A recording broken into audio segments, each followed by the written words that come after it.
Hello students, आज की class में बच्चों हम स्टडी करने जा रहे हैं atomic size of D block elements. तो बच्चों डी ब्लॉक एलिमेंट्स में जैसा कि हमें पता है 3 सीरीज़ होती है, 3D 4D and 5D series. बच्चों हम इस केस में हम स्टडी करेंगे सिर्फ 3D सीरीज़ के एटॉमिक साइज़ को। ठीक है, जो 3D सीरीज़ का पैटर्न होगा वही 4D और वही 5D सीरीज़ के केस में भी एप्लीकेबल होगा।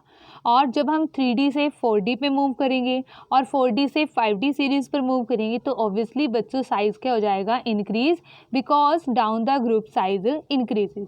तो बच्चों हम बात करते हैं ओनली 3D सीरीज़ के एलिमेंट्स की। उनकी एटॉमिक रेडियाई इंक्रीज होती है, डिक्रीज होती है या कोई रेगुलर ट्रेंड हमें ऑब्जर्व नहीं होता है। तो बच्चों मैंने जैसे कि आपको हमने पहले भी हम स्टडी कर चुके हैं, एस ब्लॉक और पी ब्लॉक के केस में जो ट्रेंड होता है एटॉमिक साइज में वो क्या होता है, एक रेगुलर होता है। रेगुलर का मतलब क्या है बच्चों कि या तो डायरेक्ट इंक्रीज होता चला जाएगा या फिर क्या हो जाता है, डिक्रीज हो जाता है। ठीक है, बट हम क्या देखते हैं बच्चों 3D सीरीज में जो डी ब्लॉक एलिमेंट्स हैं उनमें जो ट्रेंड होता है वो रेगुलर ट्रेंड नहीं होता, मतलब रेगुलर डिक्रीज नहीं होता और ना ही रेगुलरली जो साइज होता है वो इंक्रीज होता है। तो बच्चों देखो हम यहाँ पर इस टेबल में हमारे पास वैल्यूज़ हमें गिवन है स्कैंडियम से लेकर जिंक तक एटॉमिक रेडियाई की। तो हम क्या देखते हैं बच्चों, ठीक है, कि जो स्कैंडियम का साइज़ है बच्चों it is 144 not 14 and for chromium it is 180 not 11। ठीक है, तो बच्चों यहाँ से ये वैल्यू मिसिंग है तो आप इनको यहाँ पे मैंने यहाँ पर लिख दी है तो आप यहाँ से देख सकते हो। तो देखो बच्चों हम क्या ऑब्जर्व करते हैं कि स्कैंडियम से लेकर क्रोमियम तक साइज़ क्या होता है, स्कैंडियम से लेकर क्रोमियम तक साइज़ हो रहा है बच्चों हमारे पास डिक्रीज़। ठीक है, डिक्रीज़ बहुत ज़्यादा नहीं है पर फिर भी ठीक है कि डिक्रीज़ है। अब देखो मैग्नीज से लेकर आयरन तक आपके पास जो हमारा जो एटॉमिक साइज़ है वो क्या रह रहा है, रिमेन कांस्टेंट। ठीक है, यहाँ पर जो एटॉमिक रेडियाई है इन दोनों की क्या है, सेम है। उसके बाद बच्चों क्या हुई हमारे पास एटॉमिक रेडियाई डिक्रीज़ हुई।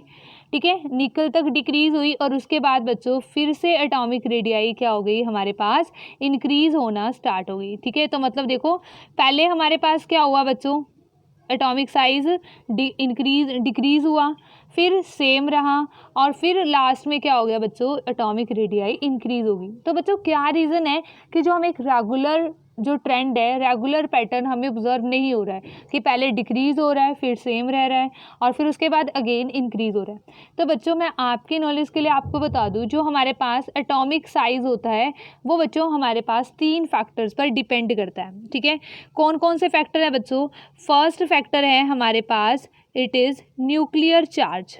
ठीक है, तो बच्चों फर्स्ट हमारे पास क्या होता है, न्यूक्लियर चार्ज होता है।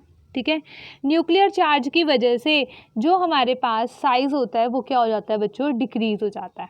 ठीक है, अभी हम बात करते हैं सेकंड बच्चों, यहाँ पर जो फैक्टर इन्वॉल्व होगा इसके लिए दैट इज़ शील्डिंग इफेक्ट। ठीक है, स्क्रीनिंग इफेक्ट बोल दो इसको या फिर आप क्या बोल दो बच्चों, हमारे पास इसको बोल सकते हो आप शील्डिंग इफेक्ट। ये हमने पहले भी स्टडी किया हुआ है, that is screening effect. Okay students, तो ये इसके लिए सेकंड फैक्टर है जो एटॉमिक साइज़ को ये इसके बारे में इसको एक्सप्लेन करेगा।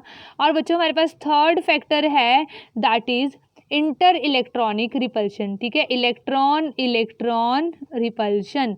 ओके स्टूडेंट्स, तो बच्चों अभी हम इसको डिस्कस करते हैं कि कैसे होता है। देखो बच्चों जब हम स्कैंडियम से क्रोमियम पर मूव करें, वैसे तो अगर हम स्कैंडियम से लेकर जिंक तक मूव करें तो बच्चों न्यूक्लियर चार्ज क्या होगा, इंक्रीज होगा। ठीक है, न्यूक्लियर चार्ज क्या होता है, it is the force of attraction. ठीक है, जो हम किससे देखते हैं, एटॉमिक नंबर से, मतलब कि जितने ज़्यादा नंबर ऑफ प्रोटॉन्स होते हैं उतने ही ज़्यादा क्या होता है, फोर्स ऑफ अट्रैक्शन होता है। तो बच्चों स्कैंडियम से जिंक तक कंप्लीटली न्यूक्लियर चार्ज क्या होगा, इंक्रीज होगा। तो ओनली न्यूक्लियर चार्ज के अकॉर्डिंग अगर हम स्टडी करें तो बच्चों हमारे पास एटॉमिक रेडियाई क्या होनी चाहिए, डिक्रीज होनी चाहिए। बट सिर्फ एक ही फैक्टर नहीं होता जो एटॉमिक साइज को डिटरमाइन करता है, इसमें 2 फैक्टर हो रहे हैं, screening effect, electron electron repulsion effect.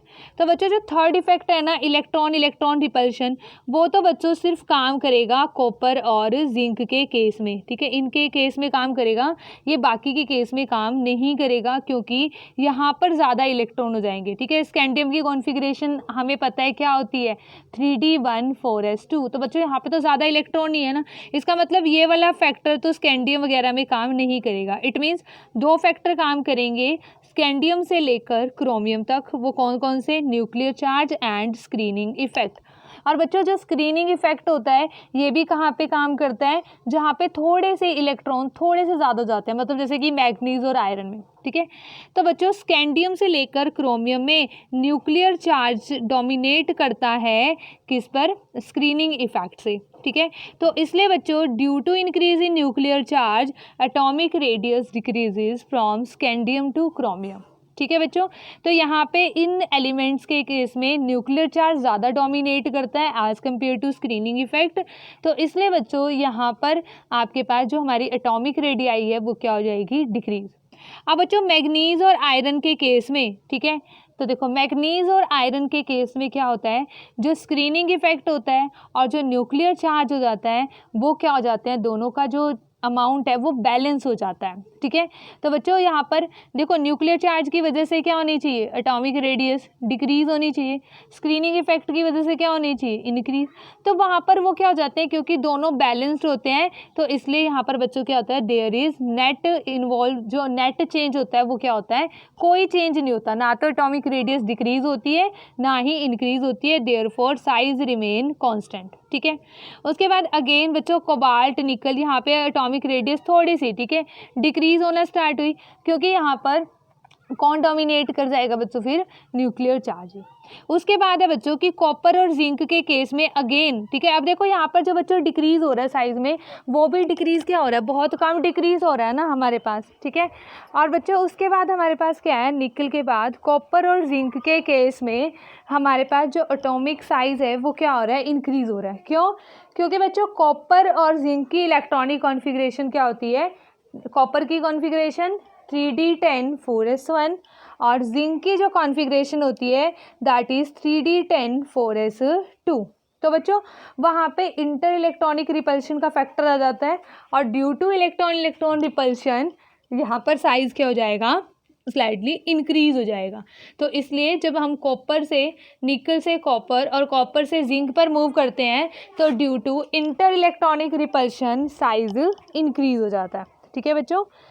तो देखो इस तरीके से अगर हम एक ग्राफ प्लॉट करें तो वहाँ से हम इस चीज़ को समझ सकते हैं। एक्सप्लेन मैंने यहाँ पे चीज़ों को कर दिया है।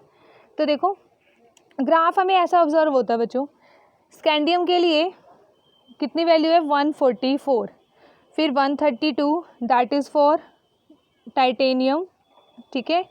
और फिर है उसके बाद बच्चों हमारे पास वही वेनेडियम, क्रोमियम, हर एक के लिए हमें वैल्यूज़ यहाँ पर गिवन है, ठीक है। तो हम क्या देख रहे हैं इस ग्राफ से कि जो पहले एटॉमिक साइज़ है, ठीक है, देखो जो रेड पार्ट में जो सर्कल्स आपको दिखाए हुए हैं, 3 सर्कल्स हमें बने हुए हैं रेड कलर से, तो बच्चों वो किसको रिप्रेजेंट कर रहे हैं, स्कैंडियम, टाइटेनियम, वेनेडियम, मतलब जहाँ पे साइज़ क्या होता है, डिक्रीज।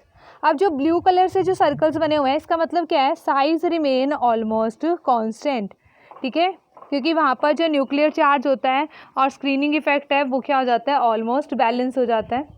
उसके बाद बच्चों जो यहाँ पर वॉलेट कलर में जो ये सर्कल्स बने हैं दो फॉर कॉपर एंड जिंक, यहाँ पे अगेन एटॉमिक रेडियाई क्या हो गई है, हमारी इंक्रीज हो गई है। ओके स्टूडेंट्स, तो देखो इस तरीके से, तो इसका मतलब क्या है, initially the atomic size decreases due to added electron which increases the nuclear charge. उससे क्या हो जाता है बच्चों, आपके पास न्यूक्लियर चार्ज इंक्रीज हो रहा है तो उसकी वजह से एटॉमिक साइज इनिशियली क्या हो रहा है, डिक्रीज हो रहा है। तो देखो इस तरीके से यहाँ पर रिप्रेजेंट किया गया है ये 3 सर्कल, अब आपको क्लियरली विजिबल है। And then it remain constant because the nuclear charge is balanced by the screening effect, ठीक है, and that is for manganese, iron, ठीक है, जैसे बच्चों 117 ये, ठीक है, ऑलमोस्ट कांस्टेंट है ना बच्चों, देखो 118 से लेकर 115 तक, मतलब निकल तक ऑलमोस्ट क्या रहेगा, साइज ऑलमोस्ट रिमेन कांस्टेंट। आप इस तरीके से लिख सकते हो, आपको ये लिखने की ज़रूरत नहीं है कि यहाँ से लेके यहाँ तक फिर क्या हो जाता है, यहाँ पर थोड़ा सा डिक्रीज़ होगा, इंक्रीज़ होगा, ठीक है। आपको क्या लिखना है कि जो हमारे पास क्रोमियम से लेकर निकल तक जो साइज़ है वो ऑलमोस्ट क्या रहता है, कांस्टेंट रहता है। और उसके बाद ठीक है, निकल से लेकर निकल से कॉपर और कॉपर से जिंक पर अगेन एटॉमिक रेडियस क्या हो जाती है बच्चों, इंक्रीज हो जाती है, ठीक है। And finally it increases because the repulsive forces of the added electron increases, hence the orbital slightly expand. तो मतलब देखो बच्चों जो ये ग्रीन में है, ठीक है, ये किसको रिप्रेजेंट कर रहा है, कॉपर और जिंक को, तो यहाँ पर साइज क्या हो जाएगा बच्चों, इंक्रीज हो जाएगा, ठीक है। तो this is all about atomic radius of D block elements. तो बच्चों आज की क्लास में हमने बात की एटॉमिक रेडियस की।